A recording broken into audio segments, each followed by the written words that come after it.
Hello everyone, and in today's short we're going to be covering which relic should you make first, Tyr or of course Lance. Lance and Tyr both got their relic at the same time. This is the first time in a very long time that they've released two relics, and to be honest with you, they're both actually quite good.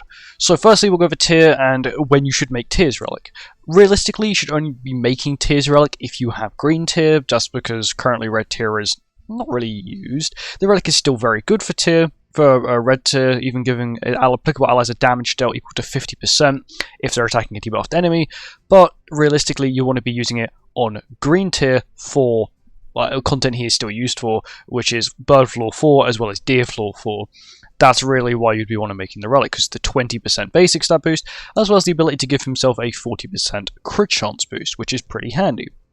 Not only that, of course, like I said, he's got the damage increase to debuffed enemies, and when the hero uses a skill, crit damage is increased by 2% for every 1% of HP diminished, which is pretty handy because his own buff gives him something, I believe it's 3 times pierce rate and a damage dealt boost. So not only does he give himself a 40% crit chance boost, Green Tyr can also give himself a pierce rate and a damage dealt boost, and also now a crit damage boost with his relic, which is pretty good. Of course, it's still also quite good on Red Tyr, but realistically, I only really recommend making it right now if you have Green Tyr.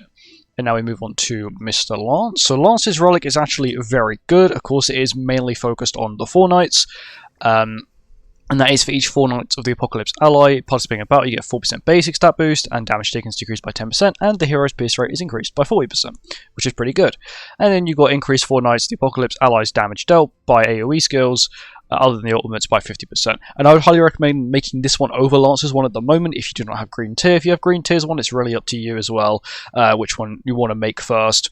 I went for well, I was able to get both day one, but I would go over Tyr's first for PvE, and then go for Lance's for more of like a PvP / also Endura as well, because this relic can be used in Endura. Of course, sadly it's specialised around 4 knights, but thankfully we have got Tristan, which means, you know, if we get Gawain or some other new 4 knights characters, he may also be quite good there. But both relics are both good, and they're actually huge improvements to the character, not only because of CC, but also because they actually, for Lance, it covers damage problem sometimes, as well as giving him damage reduction, which is even better, especially with his defense boost. And then it also covers Tyr's basic stat boost, so he can have more stats, be a little bit more tankier, as well as his damage problem, which his damage can be a little bit iffy sometimes. But that's about it.